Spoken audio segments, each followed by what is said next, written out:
Hi hello YouTube நண்பர்களே, எல்லாருக்கும் வணக்கம். நான் தான் உங்கள் லலிதா. நான் ரொம்ப நல்லா இருக்கேன். நீங்கள் எல்லோரும் எப்படி இருக்கீங்க? இதான் வந்து என்னோட நியூ இயர் சாரீ எப்படி இருக்குது கமெண்ட் பண்ணுங்க. ஓகேவா? எல்லாருக்குமே ரொம்ப நன்றிங்க.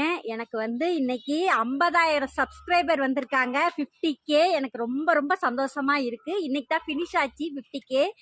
எல்லாருக்குமே ரொம்ப நன்றிங்க. நிறைய பேர் என்னோட வீடியோ பார்த்து சப்போர்ட் பண்ணியிருக்கீங்க. நல்ல கமெண்ட்லாம் நிறைய பேர் கொடுத்துருக்கீங்க. ஒரு 10% தான் பேக் கமெண்ட்லாம் வருது, பரவாயில்ல. அவங்களும் இனிமேட்டுக்கு என்னோட வீடியோஸ் பார்த்து எல்லாருமே நல்ல கமெண்ட் பண்ணுவாங்கன்னு எனக்கு நம்பிக்கை இருக்குது. எல்லாருக்குமே ரொம்ப ரொம்ப நன்றிங்க. எனக்கு ரொம்ப சந்தோஷமா இருக்கு. 50K வரத்துக்கே நான் இவ்வளோ கஷ்டப்பட்டிருக்கேன். ஓகேங்களா? இதுக்கப்புறம் நான் நல்ல வீடியோவே உங்களுக்கு கண்டிப்பாக பெஸ்ட்டான வீடியோவே நான் தரேன். ஓகேவா? எல்லாருக்கும் ரொம்ப நன்றி. Thank you so much. ராகுல், ஹாப்பி நியூ இயர் சொல்லு நம்ம நண்பர்களுக்கு. அது இங்கே வந்து சொல்லு. இங்க பாரு, இங்க ரொம்ப நன்றிங்க. புத்தாண்டது எனக்கு வந்து